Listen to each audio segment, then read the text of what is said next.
This is the Ingraham Angle from Washington tonight. I call it the socialist stampede. That's the focus of tonight's angle. Now, I can't even believe this is true. What we have been dreaming about for, what is it, almost 7 years, may actually become a reality. Alexandria Ocasio-Cortez as the Democrats' 2028 nominee. Yeah. So it's a real live socialist up against, I don't know, J.D. Vance, Marco Rubio, mystery guest. So just for fun, let's pretend a poll conducted more than 2 years before the presidential election is actually meaningful. Well, earlier today, when asked about her ambitions, she kind of played coy. Any interest on being that 2028 nominee for Democrats? I have genuinely not really weighed seriously anything past the midterm elections. I actually kind of believe her. I'm not sure she's obsessing about it right now. But the question is, has she weighed anything seriously ever? Remember, she won despite flameouts like this. You used the term the occupation of Palestine. What did you mean by that?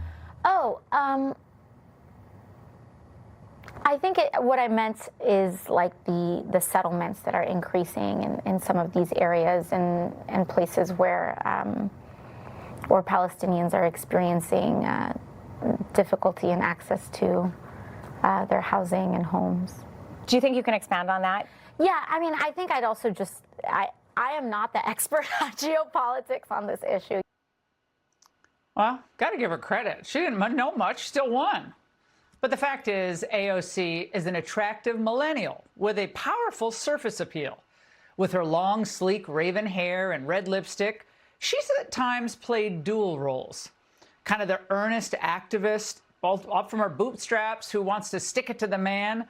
And then at times, she's kind of played the girly girl who shares her favorite recipe on TikTok. I've also had a lot of people saying, when are you going to do your cooking Q&A? And I figured I'd do it now. You know, a lot of you have been wondering, like, why I stopped doing my cooking Instagrams. And frankly, it's because I haven't been doing as much cooking. Okay, she should bring that back. Okay, I like cooking videos. There's nothing wrong with that. But the question is, what is she cooking up with socialism? Again, AOC was elected and reelected by appealing to a mindset that doesn't really stray all that much beyond 120 characters. And in the middle of the first Trump term, she helped stoke a distrust of capitalism that frankly has only grown. I do think that right now, when we have this no-holds-barred, Wild West hyper-capitalism, what that means is profit at any cost. Capitalism has not always existed in the world, and it will not always exist in the world. When this country started, we were not a capitalist. We did not operate on a capitalist economy. Right. When we started, presumably, I mean, we pointed this out at the time, but of course, back then she was wrong, still wrong.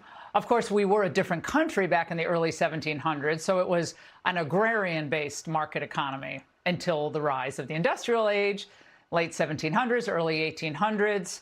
And then it was a broader-based market-based capitalism. But it's all done in 8th grade U.S. history. We all remember it.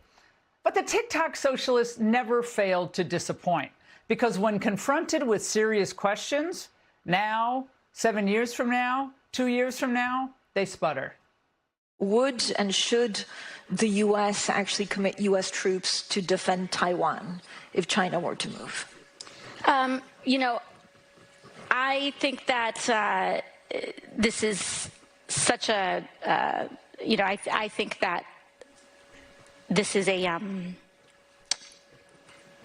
this is of course a very long-standing policy of the United States. Well, that was a long time ago, those comments. Oh, wait, it was February? Oh. And when given a microphone unchecked, these people are bound to say anything. Millennials and people and, you know, Gen Z and all these folks that come after us are looking up, and we're like, the world is going to end in 12 years if we don't address climate change. And your biggest issue is, your biggest issue is, how are we going to pay for it? Okay, wait. That was 2031, right? She said 2031 it's going to all come to an end. That's only 5 years away, kids. Scary. Going to eat an extra dessert tonight. But do AOCs or socialists or socialist supporters, do they even notice that she's always wrong and never in doubt? And in the end, you have to ask, what do they even really know about socialism? Who is the leading socialist philosopher whose viewpoints you track?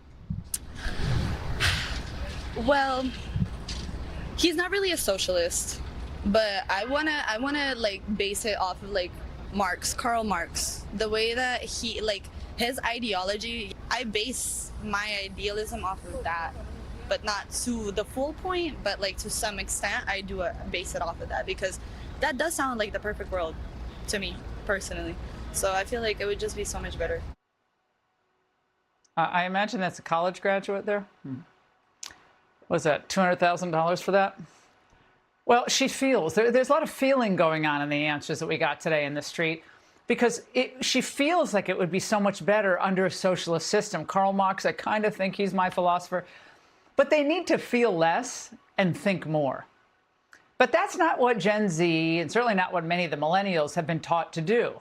In their classrooms, feelings were validated even when they weren't based in facts. So a girl who feels like a boy, demands that you respect her pronouns. Or Bernie Sanders feels like Elon Musk, feels like Jeff Bezos, makes too much money. The American people are disgusted with an economic system in which one guy on top, Elon Musk, owns more wealth than the bottom half of American society, while the very richest people in America are getting richer. Elon makes too much money, I'm going to take it. Buy my own private jet. Oh, of course, the only answer that Bernie bunch has is wealth confiscation, relentless punishment of job creators, relentless punishment of innovators. And of course, that never achieves anything other than stifling growth and opportunity. But the socialists aren't really interested in growth. What they are interested in is gaining power by any means necessary, even if it means creating chaos in the process. Like Wisconsin's new socialist darling, Francesca Hong, who's surging in the polls in the Democrat primary for governor there. The Washington Post gushes that Francesca wears friendship bracelets and does karaoke. But she's also for defunding the police as a first step toward abolishing the police. Well, at least she'll have her security. Maybe she can just throw her friendship bracelets at the criminals. But let's be honest.